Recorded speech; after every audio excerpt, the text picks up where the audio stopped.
Hi dear student, welcome to my YouTube channel. We continue your exercise probability है ना। probability के question हम लोग पढ़ रहे हैं और आज हम क्वेश्चन नंबर 9 पढ़ेंगे। तो क्वेश्चन 9 में दिया क्या है, a box contain 5 red marbles, 8 white marbles and 4 green marble. एक बॉक्स में 5 रेड, 8 वाइट और 4 ग्रीन मार्बल हैं। 1 marble is taken out of the box at random. उसमें से एक मार्बल बॉक्स से निकाला जाता है बिना देखे हुए। What is the probability that marble taken out will be first red. तो रेड मार्बल आने की प्रोबेबिलिटी बताना है फर्स्ट में, सेकंड में व्हाइट की और थर्ड में नॉट ग्रीन। तो सॉल्यूशन इसका क्या होगा, solution total number of marble, total number of marbles in the box. Box में कितने मार्बल हैं वो हमको लिखना, मतलब वो NS बनेगा, total number of sample space. तो ये हो जाएगा 5 red, R means red, plus 8 white plus 4 green. तो टोटल 17 मार्बल हुए। तो NS कितना आ गया, 17। अब इसमें क्वेश्चन पहला क्या बोला, रेड। तो पहला क्वेश्चन है यहाँ रेड मार्बल। तो let event of red marbles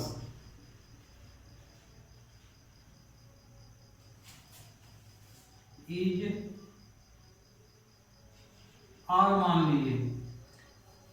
तो R मान लिए तो इसलिए NR इक्वल टू क्या हो गया, R की वैल्यू कितनी है, यहाँ लिखा हुआ है 5। तो 5 इसमें रेड है, R ले लिए हैं इवेंट स्टूडेंट, क्योंकि R मीन्स रेड भी समझ में आएगा, इसलिए प्रोबेबिलिटी ऑफ रेड वाल। तो probability of red marbles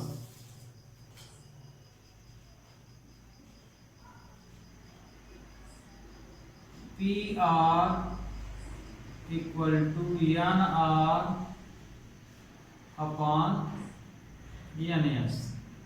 तो NR की वैल्यू कितनी 5, NS की वैल्यू कितनी है 70। तो इसकी प्रोबेबिलिटी ये निकल गई। आप इवेंट ABC भी ले सकते हैं अपने जरूरत के अनुसार, या E1, E2, E3 इस तरह से भी। सेकंड इसका क्या है, व्हाइट गेन की प्रोबेबिलिटी। तो let event of white marble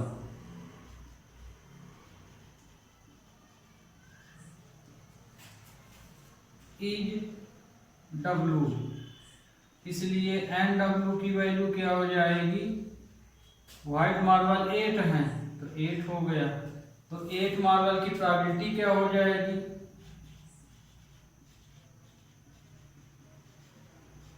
probability of white marble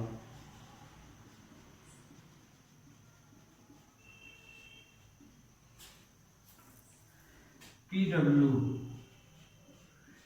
equal to NW upon NS। NW की वैल्यू कितनी है, ये 8, तो 8 अपॉन 17 हो जाएगा। ये आपका सेकंड हो गया। Third, let green ball, not green ball बोला है, यहाँ ध्यान रखिएगा स्टूडेंट, नॉट ग्रीन बॉल बोला है। तो नॉट ग्रीन बॉल बोला है तो मतलब आगे ग्रीन बॉल आने की प्रोबेबिलिटी निकालिए, फिर उसको 1 से माइनस कर दीजिए तो नॉट ग्रीन बॉल हो जाएगा।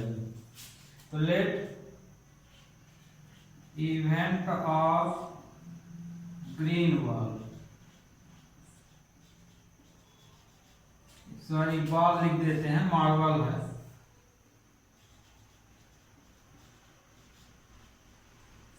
तो ग्रीन मार्बल को हमने जी मान लिया, तो एन जी इक्वल टू कितना है 4, ये 4 आया। इसलिए प्रोबेबिलिटी ऑफ ग्रीन बॉल, इसलिए probability of green marbles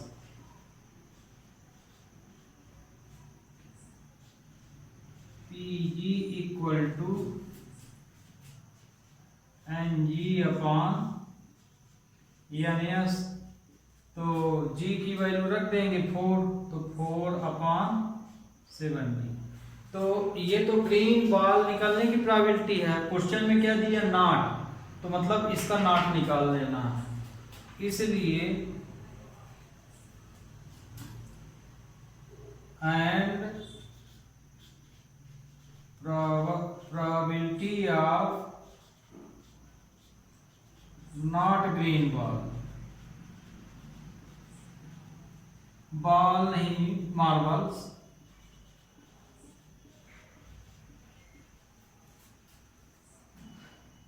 P not G equal to 1 minus PG। मतलब कि नॉट निकालना, ग्रीन बॉल ना आए तो इसको, इसकी प्रोबेबिलिटी को 1 से माइनस कर दीजिए। तो 1 से माइनस करेंगे तो 1 माइनस 4 अपॉन 17, तो इसमें से इसको माइनस करेंगे तो 15 अपॉन 17। तो ये इसकी रिक्वायर्ड प्रोबेबिलिटी। तो आपको ये क्वेश्चन अब समझ में आ गया होगा। हम बहुत जगह बॉल बोल दिए हैं, स्टूडेंट बॉल की जगह मार्बल बोलना है आपको, जो हो वही बोलना चाहिए। तो ये क्वेश्चन आपका कंप्लीट हुआ। We take next question. Student देख लीजिए, थोड़ा ये नीचे नहीं दिख रहा था शायद, ये देखिए, ये क्वेश्चन है आपका, ये लास्ट में ये नहीं दिख रहा था। 17 ये एलसीएम लेंगे तो हम 15 बोल दिए थे, 13 आएगा, 13 upon 17। Okay, we take next question. इसमें देखिए नेक्स्ट क्वेश्चन में, ए पिग्गी बैंक कंटेन्स 150 पैसे कॉइन। एक पिग्गी बैंक मतलब एक गुल्लक में, ए पिग्गी बैंक कंटेन्स 150 पैसे coin, 50 rupee 1 coins, 20 rupee 2 coins and 10 rupee 5 coin. If it is equally likely that one of the coins will be fall out when the bank is turned upside down, what is the probability that the coin first will be 50 पैसे coin, second will not be a rupee 5 coin। Question में कहने का मतलब ये है कि एक गुल्लक है ना, पिगी बैंक गुल्लक को बोला गया है जिसमें हम लोग पैसा जोड़ते हैं। तो उस गुल्लक में 100 सिक्के जो हैं 50 पैसे के हैं। 100 सिक्के कितने के हैं, 50 पैसे के हैं। और 50 पैसे 50 जो हैं 1-1 रुपए के सिक्के हैं। 50 ठो 1-1 रुपए के सिक्के हैं और 20 ठो 2-2 रुपए के सिक्के हैं, माने 20 सिक्के 2 रुपए के हैं। और 10 क्या हैं, 5 रुपए के सिक्के हैं। इतने सिक्के हैं। तो कहने का मतलब कि 50 पैसे के 100 सिक्के हैं, 1 रुपए के 50 सिक्के हैं, 2 रुपए के 20 सिक्के हैं और 5 रुपए के 10 सिक्के हैं। तो बताओ उसमें से एक सिक्का उस पिग्गी बैंक से गिर गया है ना, बाहर हो गया, तो उसे किनारे हटा के रख दिया गया। अब ये बताना है कि ये जो सिक्का गिरा है वो या तो 50 पैसे का सिक्का है और या तो 5 रुपए का सिक्का है। तो अब इसमें तो आगे टोटल सिक्के हैं कितने, तो यहाँ solution number of total coins, number of, तो सॉल्यूशन लेंगे number of total coins in A piggy bank. अब इसमें सिक्के कितने हैं देखिए, हम यहां आगे सिक्के का नाम लिख देते हैं, कॉइन,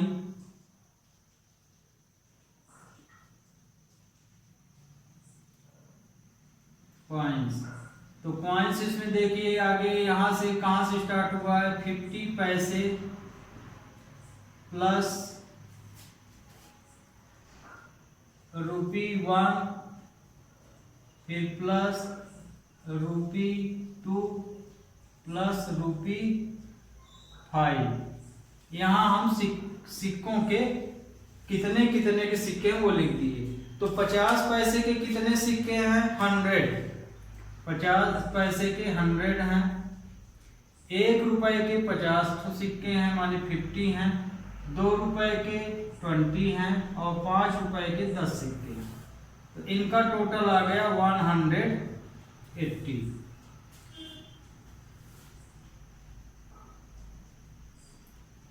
तो 180 कॉइन्स पूरे हैं, टोटल हैं।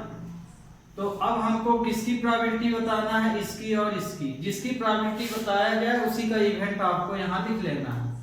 तो पहला क्वेश्चन है विल बी 50 पैसे कॉइन। तो लेट इवेंट ऑफ 50 पैसे कॉइन। 50 पैसे कॉइन को मान लो हमने यहाँ पे E1 मान लिए, ठीक। तो N-E1 50 पैसे के कुल कितने सिक्के हैं, यहां सब लिखा हुआ है 100, तो ये 100 ले लिए। अब इसकी प्रोबेबिलिटी निकालना है, इसलिए प्रोबेबिलिटी ऑफ 50 पैसे कॉइन, कॉइन ऑफ 50 पैसे। तो P-E1, इस बार इवेंट हम 50 पैसे को E1 मान लिए, तो ये N-E1 अपॉन NS। तो N-E1 कितना है 100 और ये 180, इनको कट कर दीजिए। तो ये आ गया 5/9। तो 50 पैसे सिक्के की गिरने की प्रोबेबिलिटी 5/9। अब सेकंड नंबर क्या है, विल नॉट बी ₹5 कॉइन। तो 5 रुपए सिक्का ना गिरने की प्रोबेबिलिटी है। तो आगे हमको 5 रुपए सिक्के गिरने की प्रोबेबिलिटी निकाल लो, जो भी आए उसे 1 से माइनस कर दो, तो ना गिरने की प्रोबेबिलिटी आ जाएगी। तो दूसरा लेट इवेंट ऑफ ₹5 कॉइन। 5 रुपए के सिक्के का इवेंट हम मान लिए N-E2, उसमें तो E1 मान लिए, तो इसको E2 हम मान लेते हैं। तो 5 रुपए के कुल कितने सिक्के हैं, 5 रुपए पूछा तो 10 ही सिक्के हैं, तो यहाँ हम 10 लेंगे। अब प्रोबेबिलिटी निकाल लीजिए, इसलिए comes probability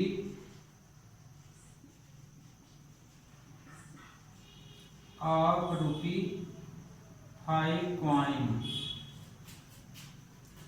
PE2 equal to NE2 upon NS। तो अब यहाँ पे E2 की वैल्यू है 10, तो ये हो जाएगा 10/180। तो 180 भी इसको हम कट किए, तो ये कितना आया 1/18। तो 1/18 जो आया वो 5 रुपए सिक्के गिरने की प्रोबेबिलिटी आए। तो ना गिरने, 5 रुपए का सिक्का ना गिरा हो, नॉट लगा है, तो बस इसको नॉट का लगा लीजिए formula. and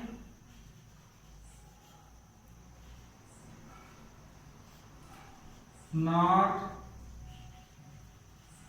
comes to the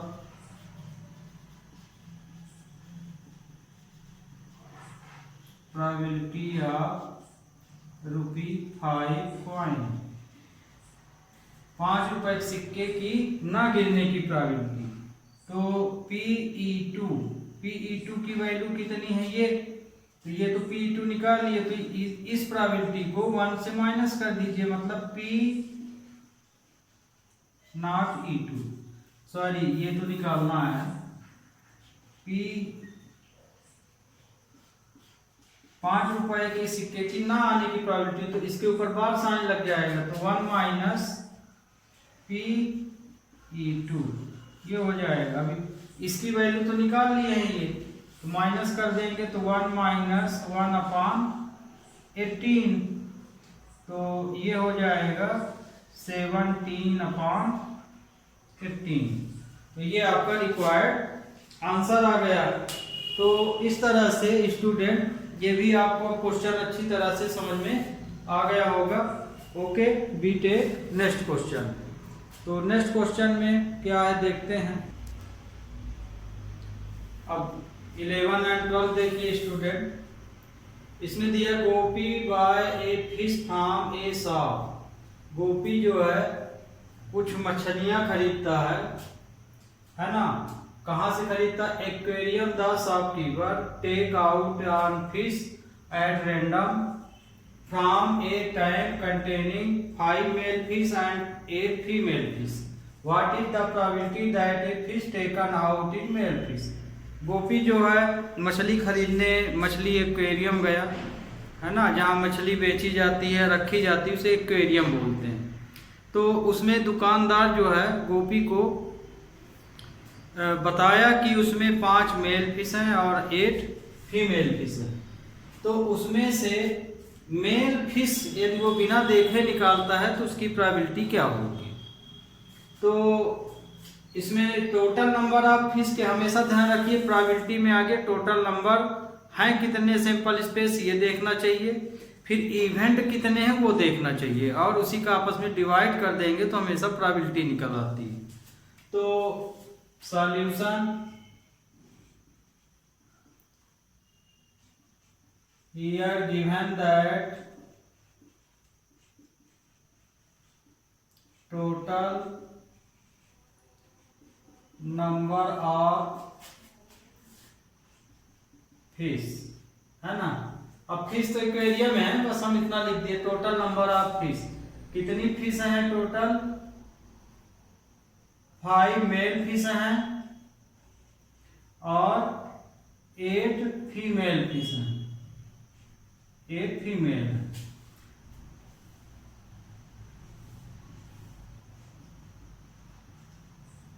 इतनी फिश हैं, 5 मेल फिश 8 फीमेल फिश, तो टोटल कितनी हो गई 13। ये तो आपका आ गया यस। अब इवेंट क्या पूछा है, घटना कौन सी पूछ रहा है, मेल फिश आने की पूछ रहा। तो मेल फिश इसमें कितने हैं 5, तो let event A number of male fish, number of male fish हम ए मान लिए इस बार, तो मतलब कि n a इक्वल टू हो गया 5। तो मेल फिश कितनी है 5 है, तो 5 आ गया इवेंट। तो इसलिए प्रोबेबिलिटी ऑफ मेल फिश, इसलिए कम्स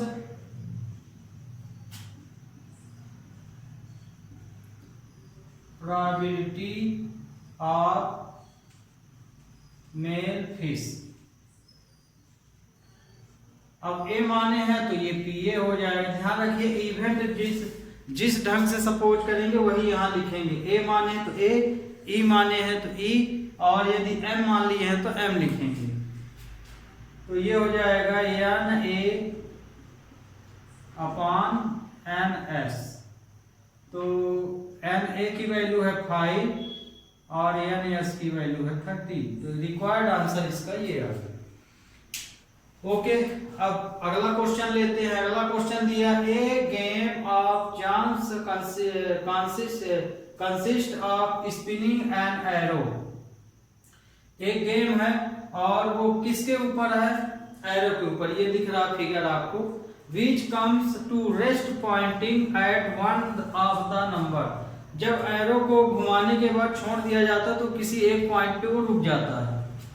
अब वो पॉइंट कौन से हैं? 1 2 3 4 5 6 7 एंड 8।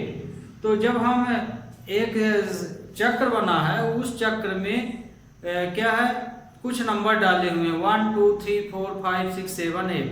अब उस चक्र को जब घुमा के छोड़ दिया जाता है तो एक एरो बना रहता है। तो वो चक्र उसी एरो के सामने जब रुकेगा तो कोई ना कोई एरो के सामने नंबर आ जाएगा जब चक्र रुकेगा। तो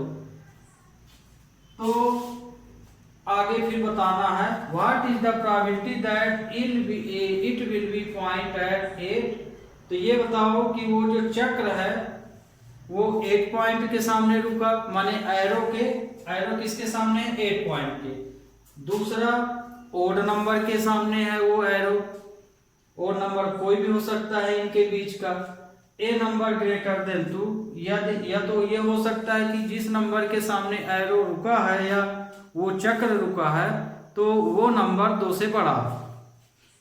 चौथा दिया ए नंबर लेस देन 9, या तो वो नंबर 9 से छोटा।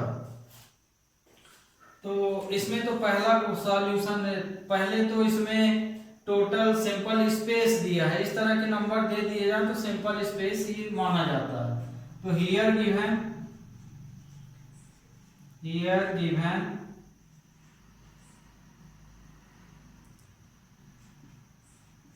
Total number S equal to कितने दिए हैं? 1 2 3 4 5 6 7 8 ये नंबर दिए गए हैं। तो NS कितना हो जाएगा? 1 2 3 4 5 6 7 8। कुल 8 इवेंट दिए गए हैं या 8 नंबर यहाँ दिए गए हैं। तो इवेंट कुल 8 हैं, 1 से 8 तक। अब यहाँ से अब हमें ENS तो पता चल गया। अब हमको यहाँ से क्वेश्चन शुरू करना है। जैसे पहला नंबर है 8 के लिए, तो पहला number here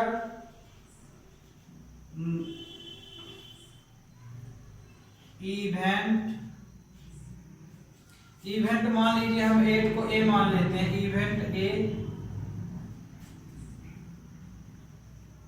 is number of 8। मान लिए कि ए जो है 8 नंबर को रिप्रेजेंट करता है। तो 8 इसमें कितने हैं? 8 इसमें पूरा एक ही आया। कितनी बार आया है?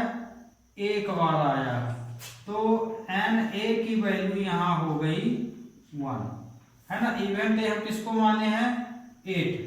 तो 8 एक ही बार पूरे में आया तो ये 1 हो गया। तो इसलिए प्रोबेबिलिटी क्या हो जाएगी? P A equal to N A upon N S. तो एन ए की वैल्यू है 1 और इसकी वैल्यू 8। तो प्रोबेबिलिटी आ गई 1/8। तो 8 आने की प्रोबेबिलिटी है 1/8। अब इसी का सेकंड नंबर देखते हैं।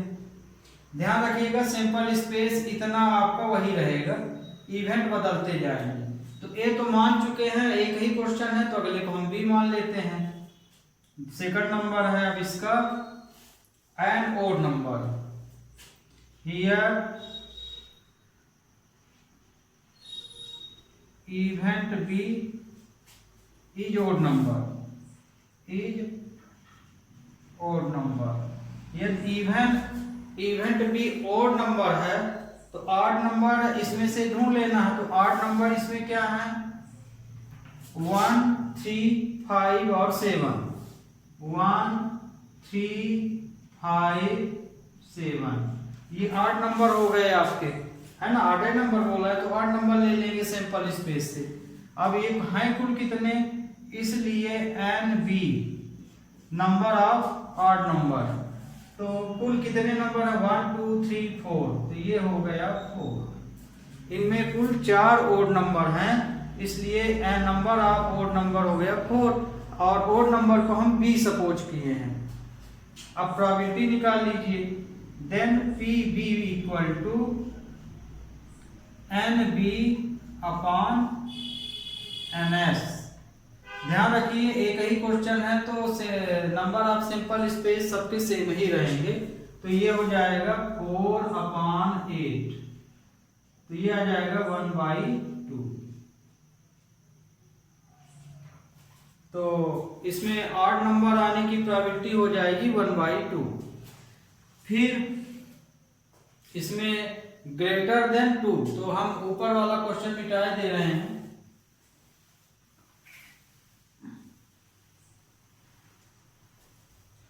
तो अब देखिए इसका थर्ड नंबर, तो थर्ड नंबर इसका क्या दिया है, नंबर ग्रेटर देन 1, तो हम इसको सी मान लेते हैं। Late C is a number greater than 2।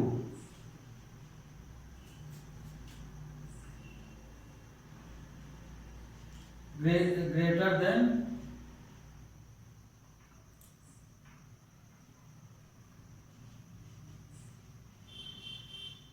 2। तो ग्रेटर देन 2, अब सिंपल स्पेस से ग्रेटर देन 2 देख लीजिए, तो ये तो 2 है, तो इससे बड़े कौन से हैं, वहाँ ये माने यहाँ से ये पूरे बड़े हैं, तो ग्रेटर देन 2 है यहाँ 3 4 5 6 7 8। तो एंड ये हम सी माने हैं। यहाँ ध्यान रखिए कि जो इवेंट हम यहाँ सपोज कर रहे हैं उसी की प्रोबेबिलिटी निकल रही है। तो अब हम इसको ग्रेटर देन 2 नंबर को हम इवेंट सी माने हैं, तो यहाँ एन सी इक्वल टू कितने हैं 1 2 3 4 5 6, तो कुल 2 से बड़े नंबर इसमें 6 हैं, कुल 1 2 3 4 5 6। इसलिए प्रोबेबिलिटी क्या हो जाएगी, P C equal to N C upon N S.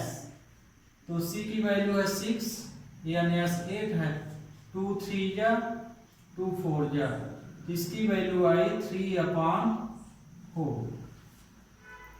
ये आपका थर्ड नंबर हो गया। अब 4 नंबर में आ जाएगी। 4 नंबर में क्या दिया, ए नंबर लेस देन 9, ऐसे नंबर जो 9 से कम हो, तो 8 तक तो दिया है, तो ये पूरे नंबर 9 से कम ही हैं। तो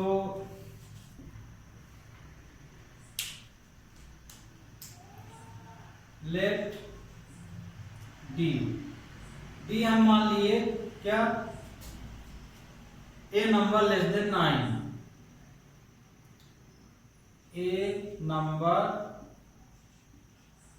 less than 9।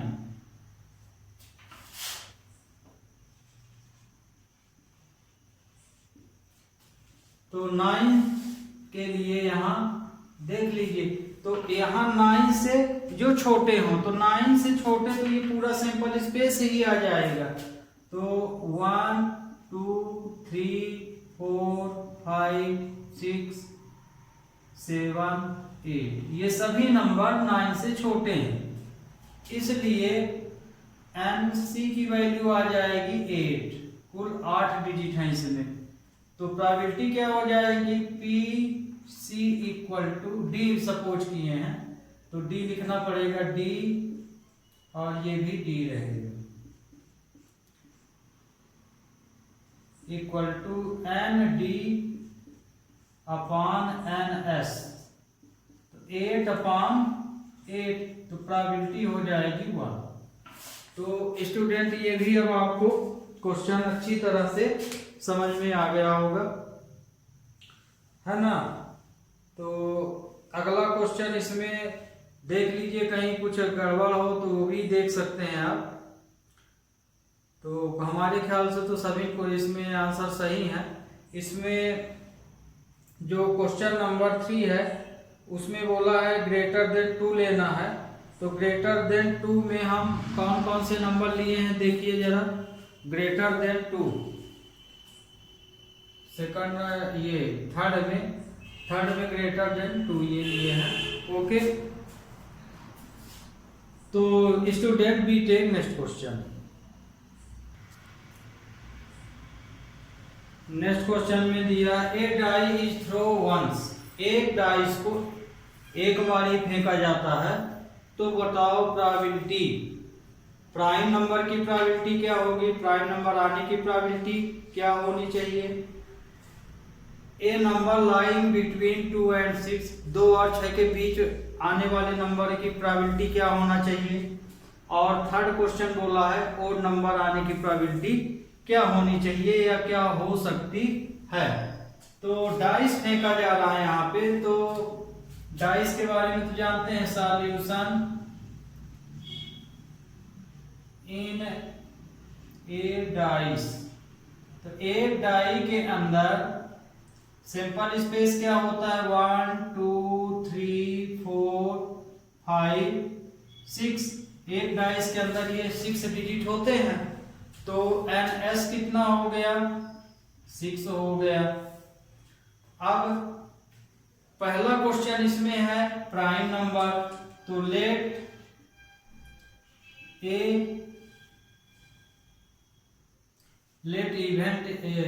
Prime number, let prime number is A.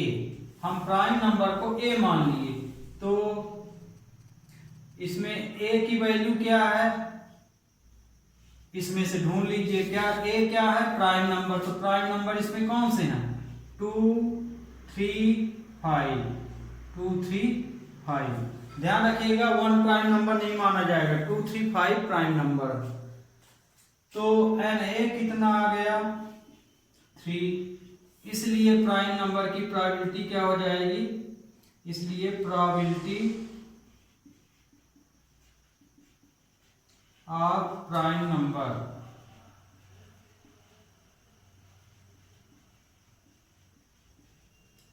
PA equal to NA upon NS।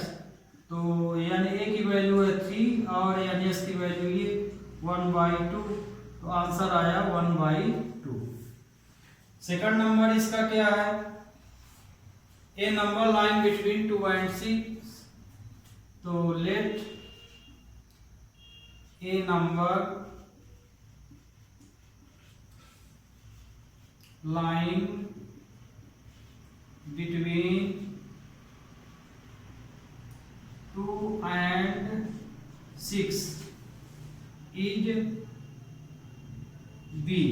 तो हम इसको बी मान लिए, तो 2 और 6 के बीच इसमें कौन कौन से नंबर है, 2 बिटवीन बोल रहा, तो 2 और 6 के बीच में आ रहे हैं 3 4 5, 3 4 5। तो NB की वैल्यू आ गई 3, इसलिए PB इक्वल टू क्या हो जाएगा, ये भी लिख सकते हैं comes probability A number line between 2 and 6, या कि PB भर, क्योंकि यहाँ तो B मान चुके हैं, तो PB भी डायरेक्ट लिखा जा सकता है।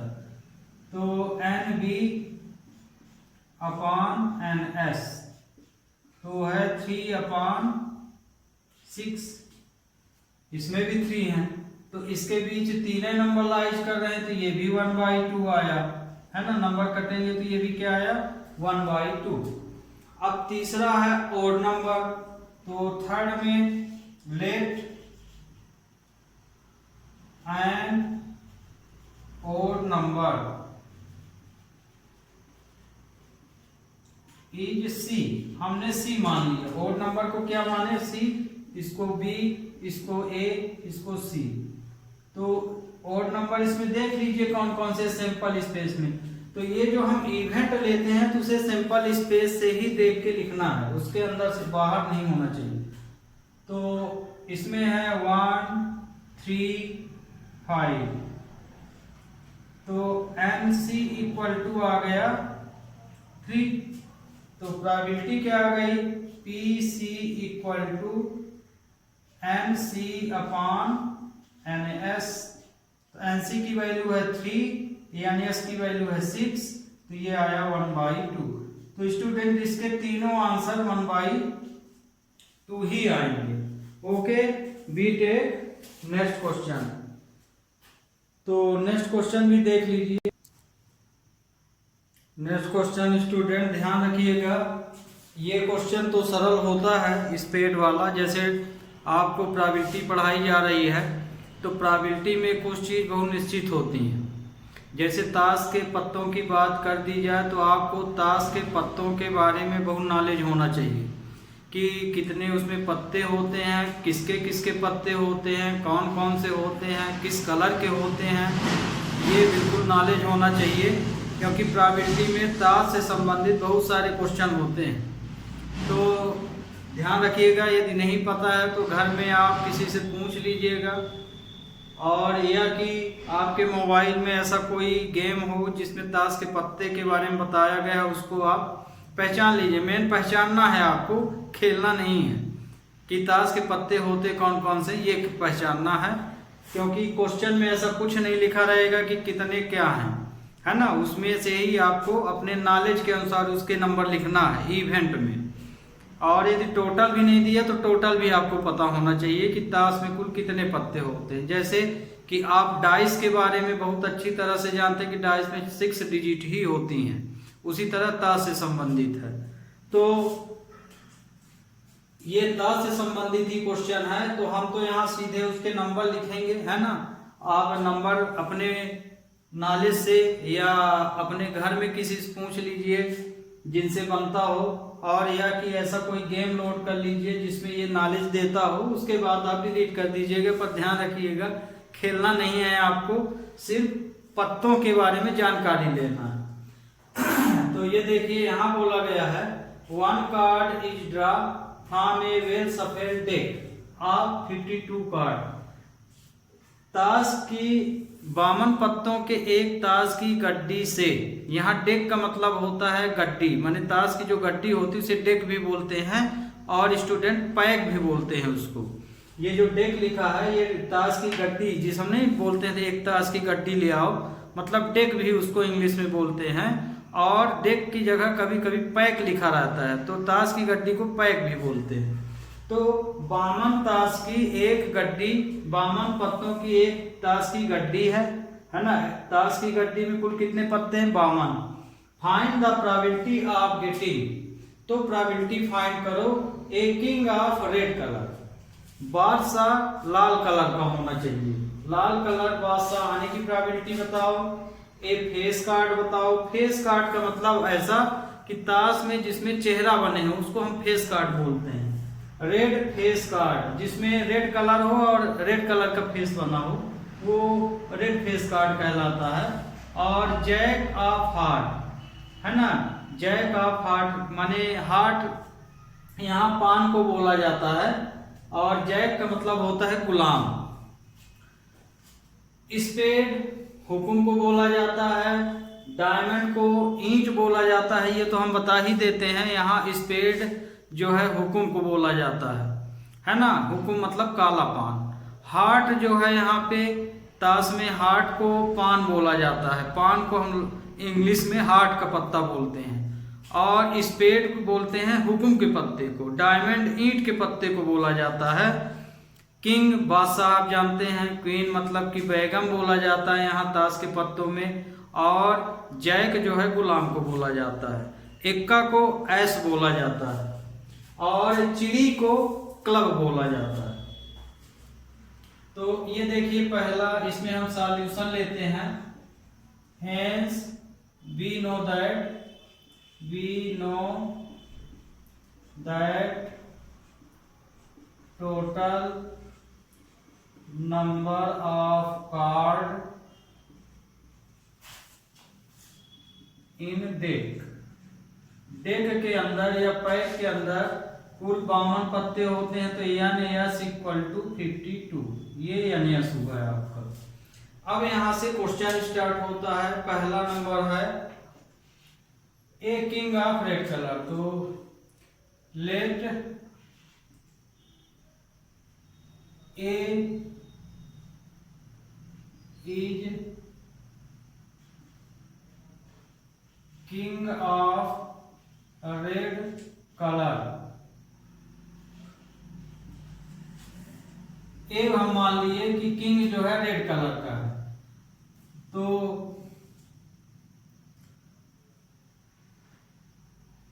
एन ए इक्वल टू, अब रेड कलर के किंग माने लाल कलर के बादशाह कितने होंगे? 2 होंगे, 2 है ना। एक किसका होगा? डायमंड का, एक पान का होगा, माने एक ईंट का बादशाह होगा, एक पान का। तो कुल 2 पत्ते होंगे इसमें। तो इसलिए इसकी प्रोबेबिलिटी क्या होगी?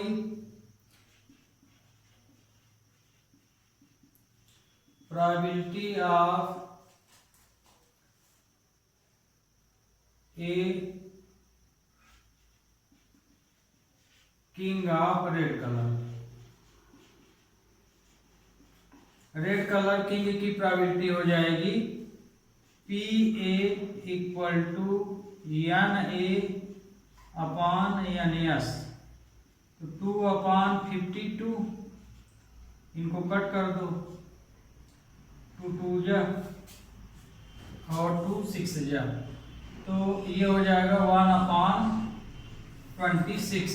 तो किंग आने की प्रोबेबिलिटी क्या हो जाएगी? 1/26। तो ये किंग की प्रोबेबिलिटी आ गई। अब सेकंड है फेस कार्ड। तो let B is face card. N B equal to, तो फेस कार्ड कुल 12 होते हैं, है ना। इसमें कलर का जिक्र नहीं किया। फेस कार्ड तो कुल फेस कार्ड 12 होते हैं। अब आपको हम बताए देते हैं फेस कार्ड किसको बोलेंगे। गुलाम के पत्ते को फेस कार्ड बोला जाता है। गुलाम, बेगम और बादशाह, ये 3 पत्ते फेस कार्ड होते हैं। तो सभी के 3-3 होंगे, तो 3 चौक 12 पत्ते होते हैं फेस कार्ड। इसलिए probability of face card,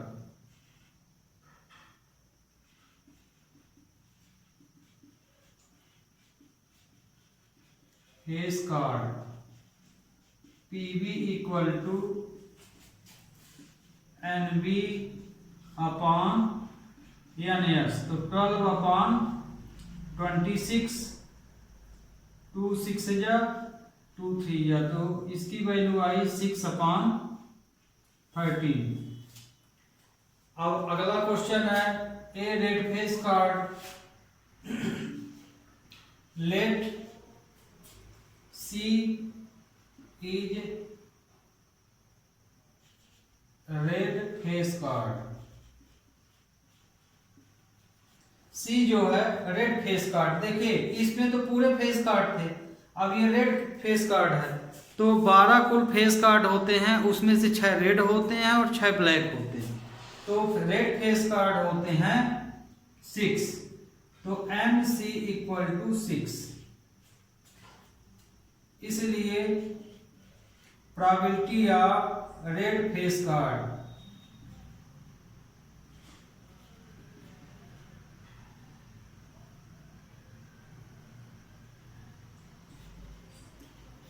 red face card, red face card को हम सी मान लिए हैं। तो M C upon N S. तो 6/52। तो 2 3 जा, 2 2 जा, 2 6 जा। तो 3/26 आएगा। तो ये आ गया आपका रेड फेस कार्ड। अब 4 नंबर जैक ऑफ हार्ट। तो 4 number let D is the jack of heart. Jack of heart माने पान का गुलाम। जैक ऑफ हार्ट को क्या बोलते हैं? पान का गुलाम। जैक माने गुलमा होता है, हम लोग गुलमा बोलते हैं। तो हार्ट माने पान, तो पान का गुलाम की कुल कितना होता है? एक ही होता है।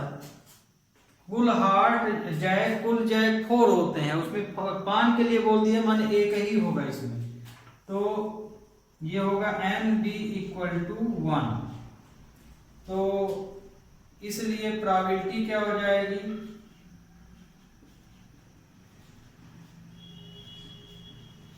Probability of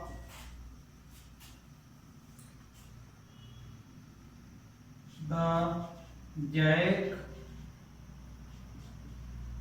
of heart PD = ND upon NS, तो 1/52। तो ये आ गया 1/52। अब लास्ट है एक क्वीन ऑफ डायमंड। डायमंड का मतलब यहाँ ईंट से मतलब है, हम लोग ईंट बोलते हैं ताश के पत्ते को ईंट। ईंट को इंग्लिश में डायमंड बोला गया है ताश के गेम में। तो ताश ईंट का बेगम, ईंट की बेगम इसका मतलब है। तो ईंट की बेगम कितनी होंगी? एक ही होंगी। और इसका मतलब है पान का गुलाम, तो पान का गुलाम एक ही होता है। इसका मतलब है ईंट की बेगम, तो ईंट की बेगम एक ही होगी उस पत्ते में, इस तरह से। तो लास्ट क्वेश्चन है इसमें 5th, तो लेट ई। अच्छा, ये 5th नंबर में स्पेड है। आगे इसको देख लीजिए। फिर ये स्पेड कार्ड, स्पेड बोलते हैं हुकुम को। तो कुल हुकुम के पत्ते कितने होते हैं? एक ताश की गड्डी में 13 होते हैं, कुल 13। तो let E the spade of card, spade of card and E = 13। कुल 13 पत्ते होते हैं, इसलिए इसकी प्रोबेबिलिटी क्या हो जाएगी?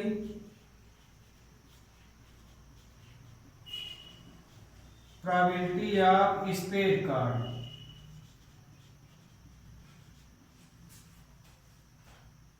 PE = NE